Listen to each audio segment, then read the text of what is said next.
All right, I'm going to take a little bit of time before we get to the word today just to set things up to get us there, but we're going to end up in about 4 or 5 passages today, and we'll just see where it goes. We started a series back in the first of the year, actually the first Sunday before, or the last Sunday of 2021, looking at what we call a better you, better life. Now, lest that seem like it's all about us, I want us to understand something, that when Christ came into our life, he saved us to help us and cause us to become something, right? And so it's important. He didn't just cause us to behave. Oh, you're saved, now try to be good, but to become something. That means that we have to decrease so that he can increase. And my role is to put off the old man and to put on the new. And so we've talked about a better you, meaning a better version of you is one that's less of you and more of him. But a better you will always bring about a better life, not just for you, but for everybody else as well. Now, we've talked about looking at that in 7 kind of key areas of life, right? And so I know you're familiar with these. It's faith, family, and friends. It's our field, that area where God has caused us to work and have our employment and passion, fitness, finance, and fun. Those 7 areas are the areas in which we steward. And so if I can be better in those areas, I'm going to enhance everybody around me, right? Everything's going to be better, right? If I can be a better friend, that's good for everybody, right? Doesn't matter whether you're a good friend to me, and that's, I mean, I want that, but if I'm a better friend, it's going to be good. If I'm a better dad, if I'm a better brother, if I'm a better uncle, if I'm a better grandfather, it's good for people, right? Same thing it is with you. If I'm a better employee or employer, because I'm in an area where I do both. If I do that, it's better for people, and it's better for me. If I take care of my health, right, my mental health and my emotional health, and then my physical health, life is better for me in one sense, but better for you than another. I'm not as deranged as I could be, and so it's just a better life, right? And so we see these things, finances, right? What I steward and what I do with my finances is a better me. If I'm more generous, it's good for others. If I save, it's good. It's good for my family. And if I'm careful what I spend my money on, I can leave a heritage for my kids. And so it's important that we understand that. And if I'll just understand the Sabbath and just enjoy life, just have fun in life. God meant for us to do that. There's a better life. So we looked at that. Now we realized that there are certain obstacles that will keep us, that will try to keep me from being a better husband or a better dad or all those things, right? There's things there. And we saw what those were, and we looked at them, and they were the issues like fear. Fear will keep us from those, from having a life. And I don't want to rehash those. I just want to remind you because we're moving into a new direction. Then we talked about guilt and shame and how guilt and shame will make you not be able to be until you deal with that, you can't have that better life, because a better you means you have to deal with the junk that was in your past and realize that that's where it is and that's where it belongs. And though you learn from it, God's already forgiven you for it, and there is no guilt in that, right? And there's no shame that should be put upon you in those things. We talked about anger and how anger will never bring about the righteousness of God. And if I can't control that attitude of anger, anger's never going to do anything good for me. It's going to keep me from living that better life. We talked about what it means to be lazy and to lack focus, to just be not focused on certain things and just to be slothful. What happens there? And then we looked last week at envy. And when I start looking and comparing my life to everybody else's, then I'm too busy trying to live somebody else's best life instead of living the best life God has for me. I have to deal with my envy, and I have to quit doing that, right? Those are all what we would call strongholds or obstacles to living our best life. But there are certain attitudes. This is where we're going today. So now we've got a few attitudes. This is the fun stuff, right? Because these are the things that really ignite us. It's that super fuel that really turns the jets on and let me speed into the areas that I want to be. And so we're going to look at some of those, and we're going to start today with this thing we call gratitude. Like what propels you forward. And I know at first blush you think gratitude, oh yeah, I'm thankful for, you can list some things you're thankful for. I don't mean a list of things you're thankful for. I mean an attitude that sees the upside of life, right? If you know those, if you can listen, The people that you're drawn to want to go hang out with, the people that when you're hurting, you want to see, you know what their intangible thing that they all have in common? They have a gratitude. You wouldn't go see people who are ungrateful. You're going to see that person because there's something about them, and you may not have been able to put your finger on it, but it's that they live life on the upside. They're grateful. And that's the thing that matters. And so this is important that you and me get a hold of this. And so let me just kind of ramble some things off before we look at the scriptures and kind of bring it into a real clear focus. But gratitude is a mindset that focuses on the upside of life. I always have two choices, right? Always have two choices. I think I've shared this with you before, but it's a great picture to me, and I cannot not think about it when I think about gratitude. There's a book that Tammy and I read years ago called The Noticer by Andy Andrews. He's a great author. Lives in the place that I would love to live, Orange Beach, and is doing kind of some really incredible things. He writes really good books. He wrote a book called The Noticer about a man named Jones, who's kind of mythical almost, because he seems timeless in this area. It's a true story. If you don't know the story of Andy Andrews, Andy grew up, found himself homeless and an orphan. His parents died when he was relatively young, and so he's living under a bridge that you have traveled by in Orange Beach. And to survive, he tried his hand at being a comedian, and he would clean fish so you could eat it, and he would get paid for just cleaning the fish, right?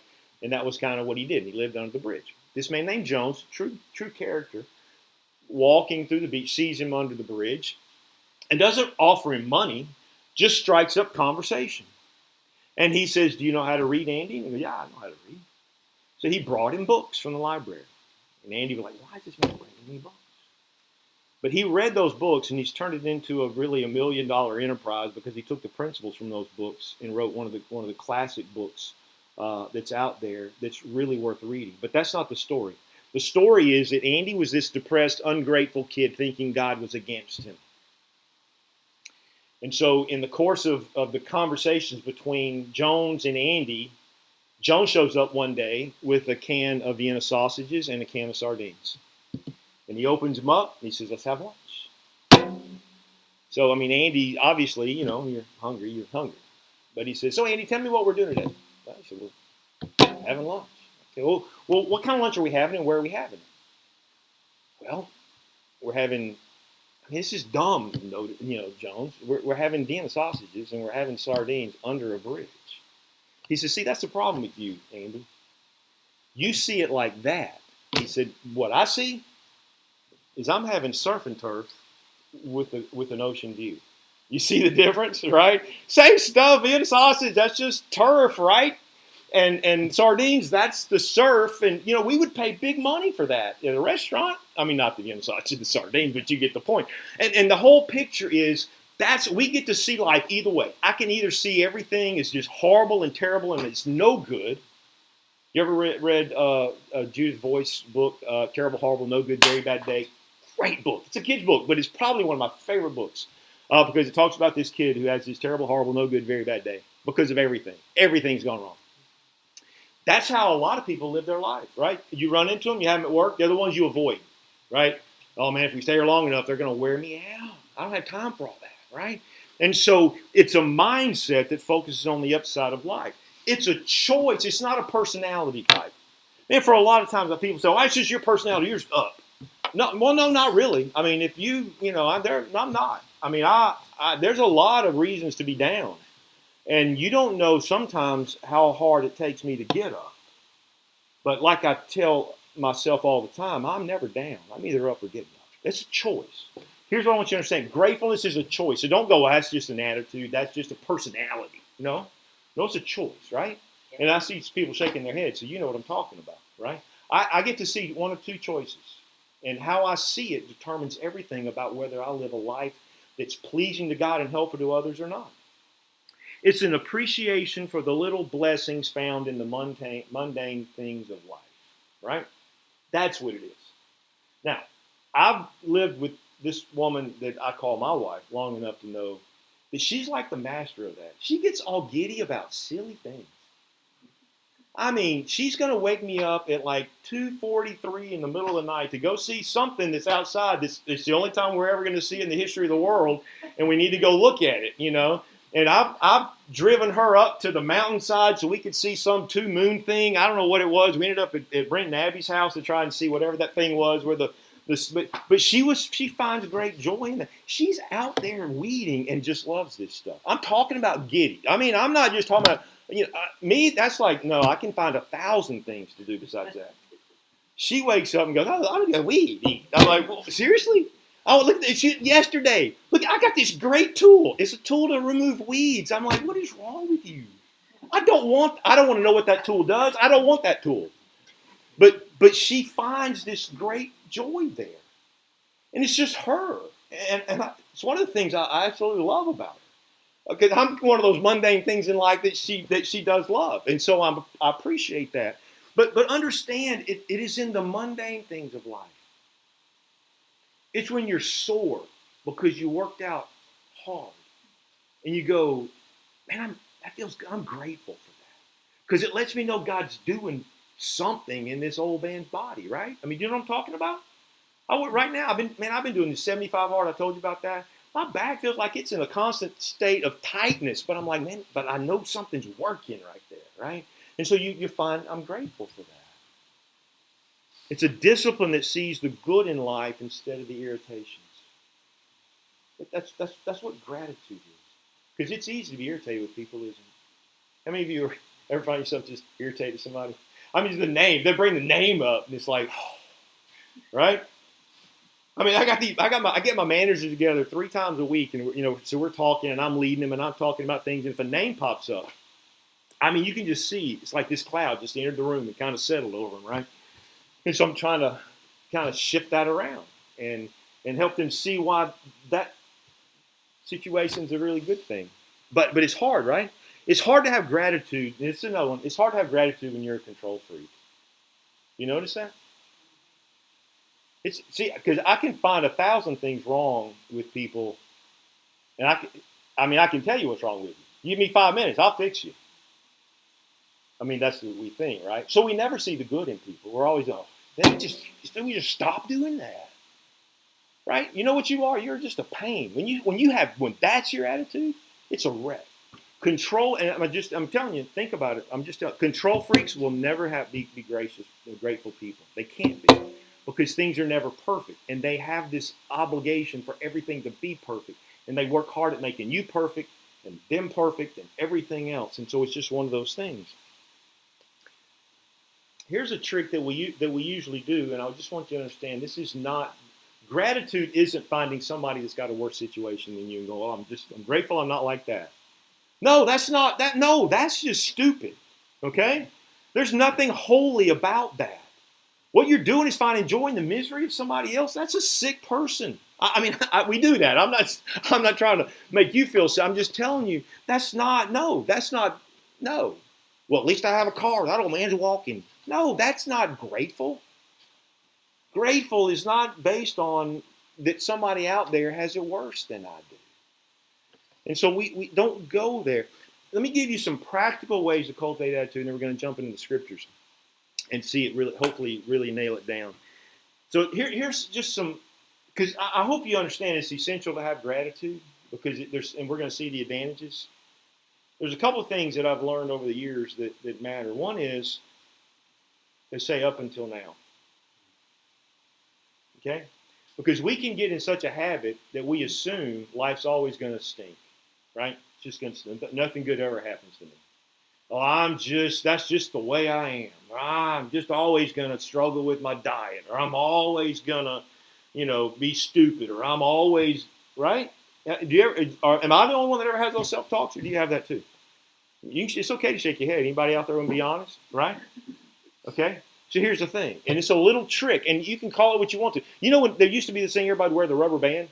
And if you got angry at somebody, you'd snap it, and it would kind of snap you out of. Do you remember doing that? Or am I that old? Do you remember? Anybody remember wearing the rubber band and pulling to snap it to wake you up from being angry? Okay, maybe not. Anyway, see, I got some people. See, you and me, right? So here's the thing, though. If you just say, "Hey, up until now, I really have seen those struggles in this area. Up until now, I've struggled with my being disciplined in this area. Or up until now, I haven't been a good reader. right? I'm just telling you, you start applying that. Up until now, I really haven't been as grateful. It's a game changer. That's just a little secret. You can take it and do with what you want. If you don't like it, hey, don't make a note, right? The other thing is that I think will help us be grateful is to follow what I call the 80-20 rule. Now, the 80-20 rule works really good in marriage. That's kind of where we've started trying to apply that thing in like the perfectly imperfect marriage concept. It's easy if you live with somebody for a while to find the flaws, right? Is it? Is that easy? I mean, we pick those things out. And so we can find one or two things that irritate. And you've heard me say way too many times, I mean, there's not that much you can find about Tam that would be irritating. And she doesn't do it anymore, so now I've got nothing. But she used to, in her cup. You remember, I think I've said this before, right? I don't know why that bothered me, but we'd be talking and she'd drink it. I'm like, why do you do that? And it would drive me nuts. And then my kids realized it drove me nuts, so then they would do the same thing. They're all doing stuff, right? But and it's funny how that it'll set you off. I mean, you can have a great day, all of a sudden somebody in their cup, and you're like, it's a terrible day, right? And so here's the thing: we are prone to be negative because that's part of the flesh. It just is. No one's born chipper. They're not. You're born with a propensity to go downward. That's the part of the fall. And so I can find a flaw and then zero in on it and hate everything, right? Just like my friend Andy Andrews, right? Yeah, this is, I'm just eating Vienna sausage and sardine. Or that's all it is. But if I realize that if I focus on the 80% of what I really love, man, life's so much better. And there's a lot of 80% about the Tamster that I can find to enjoy. And so anytime that something begins to bug me just a little bit about her, I just think about those other things. And then I find myself really grateful for the very unique individual that God has blessed me with. It's suited for me. Right? See how that works? Same thing with your car. There's 1,000 things we can not like about our cars, aren't there? But if we just realize, man, I like this or I like that, and we start focusing on that. Same thing in our work, right? Listen, I went through a time at the Stone Company where I'm like, man, I hate this place. I mean, I feel like I was just put off into the wilderness. Most of it was me. Because God had put me over there, and I wasn't really happy about being over there. Because I'm built for ministry. I'm wasting my time over here. Well, you know what that says to everybody else that they're wasting their time. And it's not wasted time. It's good to work. But if I start thinking of all the reasons why I shouldn't be there and all of that, it will stink. And then you realize, no, it didn't take me long, but it took me longer than it should to get to where, you know what, I enjoy what I do. Is that what I want to do? Is that the passion of my life? No. But it's good work. And I'm making a difference in the lives of some people. And I'm having fun doing it. Right? But you've got to look for that. Right? And this is why the 80-20 rule works. Quit focusing on the 20% of stuff that you don't like. Look at the 80 and it's a game changer. Gratefulness is about perspective. That's what you need to know. It's a perspective. What you hate, someone else is going to be grateful for. Right? And so it's important that you and I know that. So let's go through some scriptures and let's just glean a few things in the little bit of time we have. I want to give you some what I call gleanings and perspective from the scriptures. And we're going to go to Ephesians 1 for one of these. And listen, if you don't want to turn there, fine, I'm going to read it to you anyway. But if you got a Bible or whatever, but I want you to hear this, all right? Stay aware and focus on blessings. See, I think sometimes we don't realize that we've been blessed. I think you've been blessed because you got better looks, or you got better money, or you got a nicer car than I have, right? I mean, it's easy to see that and go, well, but listen, I'm a blessed man. You should say that about yourself. You should look in the mirror every morning and go, I'm blessed and favored. That's not spiritual gibberish. That's not some mantra that we've spiritualized. It's a reality. That's why Paul, when he writes to the Ephesian church, in the very first section, he gets to verse 3 and he goes, God, I can't, I'm not even, I mean, like 2 sentences in, he goes, you're blessed with every spiritual blessing in the heavenly places. Let's get that out of the way. This is who you are. Now listen to what he says. Praise be to the God and Father of our Lord Jesus Christ, who has blessed us in the heavenly realm with every spiritual blessing in Christ. Now listen to these. You should write these down and know what these are. For he chose us in him for the creation of the world to be holy and blameless in his sight. Do you know that he thought about you before he created anything over here? I know you know that, in an intellectual sense, but do you know it in your knower? Do you know it in the emotional sense? That you were made for this day. He appointed the exact times and places in which we should live. So that he chose me. Now I realize that's unsettling in some sense when you think of salvation, because you think, wait a minute, what do you mean he chose me? Yeah, there's a thing called election. I'm a child of God because he chose me to be so. And don't let your mind go in 1,000 other directions. Just to understand this. You've been chosen by God. Wake up and say, thank God that I am alive. Not just physically, but spiritually I'm alive. And that he predestined us for adoption. That he knew when he created me, he was going to adopt me into his family. That he was going to take me not just as imago Dei, right? Not just his creation, but he's going to make me his child. Right? Listen, you can't buy that. You don't get born into that. It's a gift from God. You're blessed because he's adopted you. And then it says, in accordance with his pleasure and his will, to the praise of his glorious grace. He didn't reluctantly do that for you. To the pleasure of his will. He did it because it pleased him to do that. Not because like, okay, I mean, I got to meet my quota. I need 4 more. Let me see who I can find. Okay, you, and you. No. You're blessed. He was pleased to bring you into his family.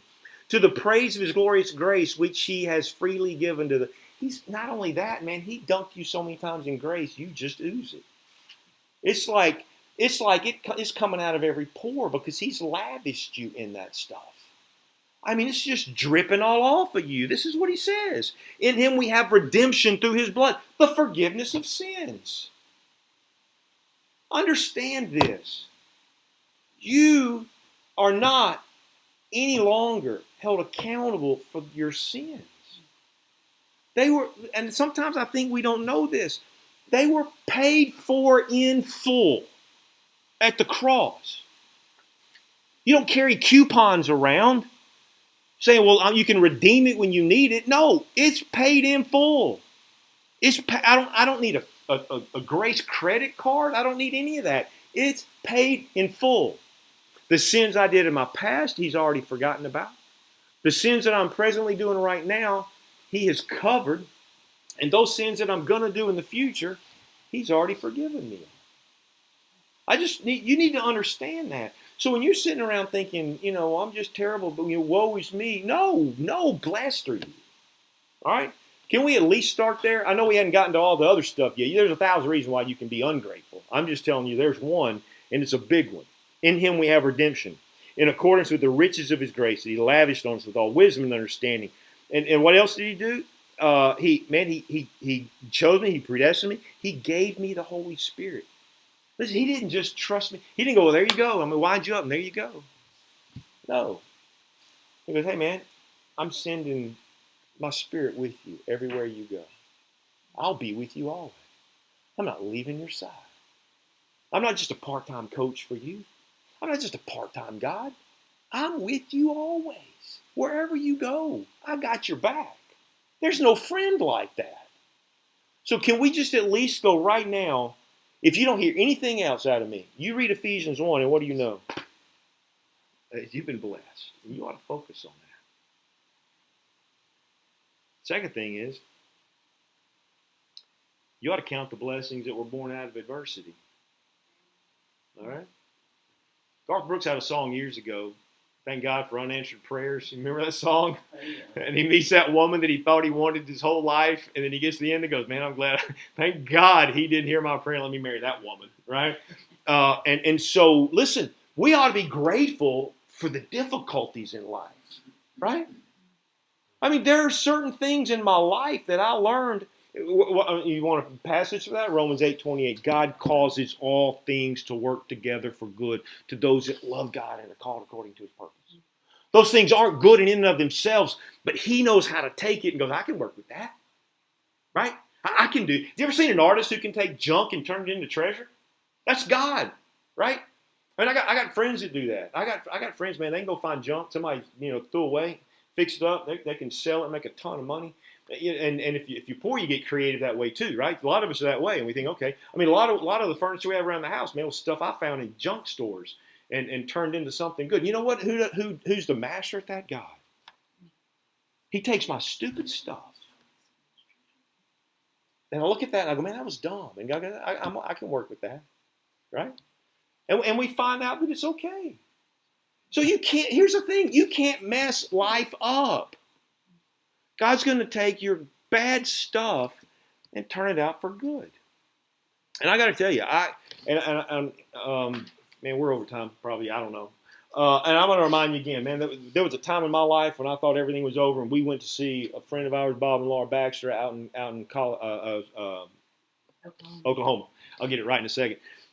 And they had us do this deal. We had one horizontal line, and they said, start from the very beginning that you can remember, something good that happened, something bad that happened. You write it. If it was good, put it on top of the line, and do it as chronologically as you can. What was bad, go below the line, and just do that all the way down your life.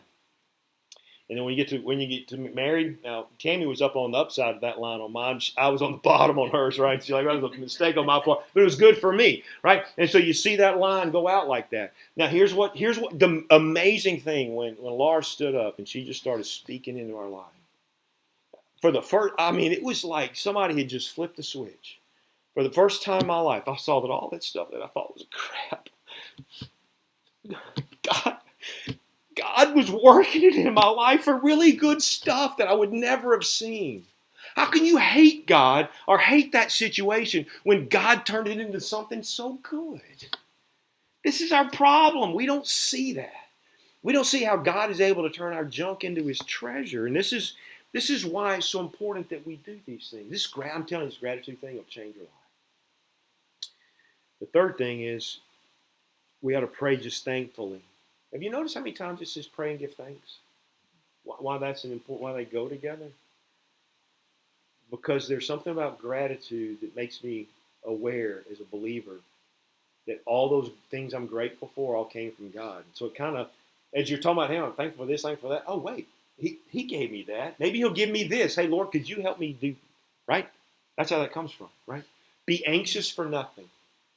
But in everything, through prayer and supplication, let your requests be made known to God, right? With thanksgiving. And the peace of God, which surpasses all comprehension, will guard your hearts and your minds in Christ Jesus. That's the truth. How do you get that? How do you get that peace? How do you not have anxiety? I know some of you think I'm way too simplistic, and I'm not. Listen, I'm not trying to downplay anxiety and depression and all that. Here's what I want you to understand, though. I know the way out of that. And maybe there's all kind of other avenues to get there, but ultimately it's going to come because I'm thankful and I'm prayerful. That's what the word says. You can argue with that all day long if you want to. I can't. He says when you do those things, when you pray with a grateful heart, there's a peace that comes on you that passes all comprehension that you can't find in a bottle. Now, I don't want to get myself in trouble because I know I'm going to get a lot of kind of people that are going to get upset about that. I don't mean it that way. I'm simply wanting you to understand that gratefulness will remove the anxiety like nothing else can. Gratefulness will give you a peace and calm your nerves like no drink of alcohol will. It just will. And so it's important that you and me see that. And here's another one. It's when we have to learn to live in the moment. Let me get you to 1 Thessalonians 5. Just listen to this. Now we ask you, brothers and sisters, to acknowledge those who work hard among you, who care for you in the Lord, and who admonish you. Hold them in highest regard and love because of their work. Now, he's talking about the spiritual leaders there, but I want you to understand what he's saying. He said, I want you to acknowledge those who work hard among you. What's he saying? Hey, pay attention to these things. The moment right now. Pay attention to that person who's speaking into your life right now. Acknowledge that. That's a good thing, right? So what do I take from that? What's my application I pull out of that? That moment by moment, I ought to recognize and acknowledge that God is bringing goodness into my life, right? Chance encounters, uh, even obstacles like wrecks and things like that, right? Chance encounters. Those are good things. I'm gonna be grateful for the moment. After Tammy and I had that wreck almost a year ago, I guess, and we realized we survived it, and we're standing on the side of the road, and the car that it was the one that Tammy's dad had given her. That I think she had planned on riding till she died, was gone. And I remember embracing her, looking at her, and go, "Everything's all right, right? Everything's good. Everything's good. We lost a car. We're still here. Everybody's alive. I'm going to acknowledge that in this moment, I'm grateful for God, for everything that went on. Now, God did use that to get us a car that we really like a lot better right now, right? And so He does those things. But I want us to understand don't miss the little things, right? That's why the Scripture says, "This is the day the Lord has made. Let us rejoice and be glad in it." If you just look, maybe everything in the past you can't find a lot of gratitude for, and maybe everything, all you can see in the future right now because your mind's limited, you can't see. Right now, though, you can acknowledge those things that God's brought into your life that's good for you. And so acknowledge that. That's why we go, "Hey, thank you, Lord, for the daily bread. Right? Thank you, Father, that today I can eat. Today I'm breathing. Today, most of my bills are paid. Or, whatever it is, right? Just do that." And then Philippians 4:8, it's a powerful one. And it's just, sounds hokey, but just think positive. Force yourself to do that. Listen to what Paul says in Philippians chapter 4, verse 8. "Finally, brothers and sisters, whatever's true, whatever's noble, whatever's right, whatever's pure, whatever's lovely, whatever's admirable, if anything is excellent or praiseworthy, think on that." Right? There's a lot I can think about that's negative, isn't it? And sometimes they can dominate. But if I just no, I'm not. Today I'm going to be thankful for this, right? This. And I'm going to think on those things that are true, those things that are lovely, those things that are noble, pure, right? And the last one, just brag on God every chance you get. There's something about bragging about God that you can't help but be grateful. Just brag on Him. Listen. Let me read to you what David did, so you can learn how to maybe brag a little better. This is David bragging about his God, and listen to what he says. "The Lord is my shepherd; I lack nothing." Just that one phrase, doesn't it somehow? Don't you feel gratefulness coming up within you? "He makes me lie down in green pastures." You know what that says? He takes me to great places.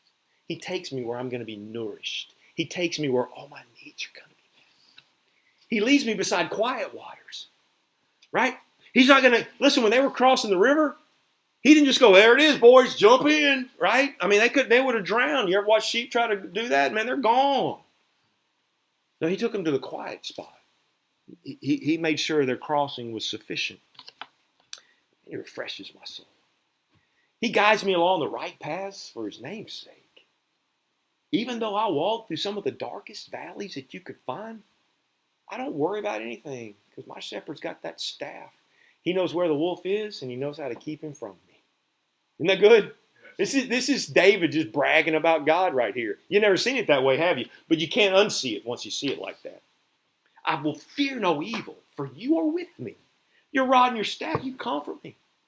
I'm not going to fear any enemy. I'm not going to fear bankruptcy. I'm not going to fear whatever those things are that you think that this God's not being good to you with. Listen to this. "You prepare a table before me in the presence of mine enemies. You anoint my head with oil, my cup overflows." I've got a friend on Facebook that's a Ukrainian pastor. And for whatever, geopolitical things that are going on, I realize there's all kind of stuff going on there in crazy ways that you and I will never understand. There are real people in that land getting blown to bits. And this man's pastoring a group of people in the middle of all of that. And just to read the joy that he's finding in the middle of that. And they gathered, I watched a little bit of their worship. They're like 7 hours ahead. But it's amazing. And I just think, man, right in the middle of all those bombs and everything else going on, they're worshiping God. Right? Because they either trust him or you don't. Either he's God of life or he's not. So this is what's going on here. You anoint my head with oil, my cup overflows. Surely goodness and love will follow me all the days of my life, and I will dwell in the house of the Lord forever. I think it was Charles Swindoll that said, goodness and mercy are the two dogs. When a shepherd, he always has the sheepdog, right? He just keeps everybody in line. He says, man, when he said that picture, it's like I probably read that 25 years ago. But it's like I got two dogs keeping me at bay. Goodness and love of God are right there. They just keep me in line, right? The goodness of God and the love of God. They just keep me in line. See, that is so powerful, isn't it? I mean, man, if you just brag about God every day, you're going to be grateful.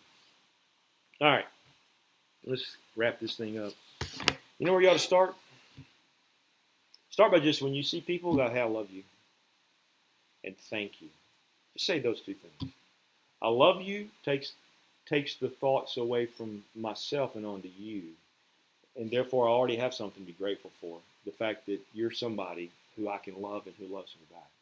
So if we just get in the habit of saying, hey, I love you, and thank you, we're already well on our way toward this gratitude thing. Gratitude's attractional.